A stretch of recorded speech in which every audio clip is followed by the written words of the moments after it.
À Paris, l'été de l'an de grâce 1789, une chaleur lourde écrase les esprits, mais une autre chaleur monte, celle de la colère et de l'espoir, qui bouillonne dans les faubourgs, sur les places. Le royaume est au bord du précipice. Le peuple a faim de pain, de justice, de respect, et face à lui un symbole, austère, menaçant, la Bastille.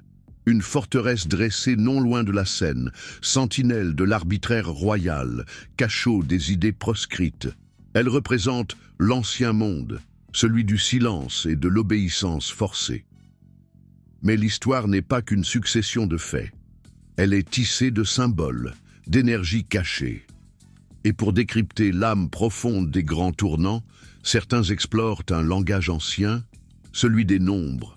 Aujourd'hui, posons notre regard sur ce jour qui fit trembler les fondations et sur le chiffre qui semble y avoir imprimé sa marque. Le chiffre 1. En numérologie, comme dans bien des philosophies, le 1 n'est pas qu'une simple quantité. C'est l'origine, la source primordiale, le commencement, le point de départ absolu. Il incarne l'unité, l'individualité forte, l'affirmation de soi. C'est l'étincelle, l'énergie pure qui initie le mouvement. Le courage de se lancer. Regardez ce jour, ce 14 juillet 1789.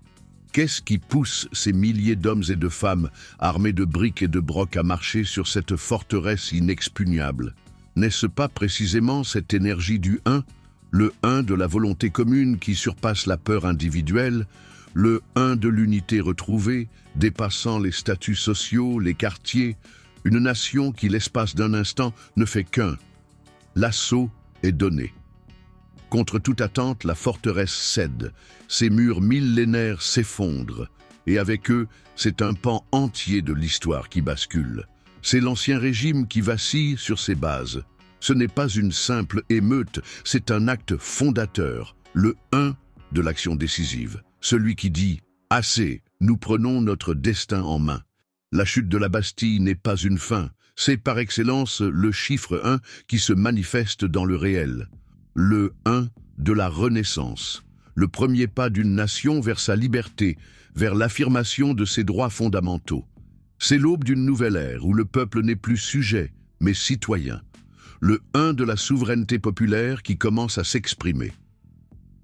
Ce jour-là, l'énergie du chiffre 1 a imprégné l'âme française.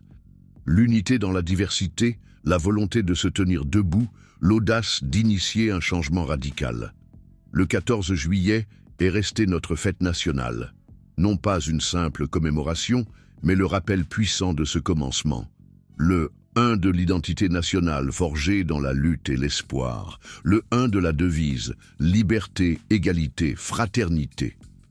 Trois idéaux qui, ensemble, forment un projet de société. Ainsi, le 14 juillet 1789, plus qu'une date gravée dans le marbre de l'histoire. C'est un symbole vibrant, une équation entre un événement majeur et l'énergie primordiale du chiffre 1. Le commencement, l'unité, l'affirmation. L'écho de ce premier jour résonne encore, nous rappelant que l'histoire est un mouvement perpétuel, toujours prêt à écrire son premier chapitre. Le 1, encore et toujours.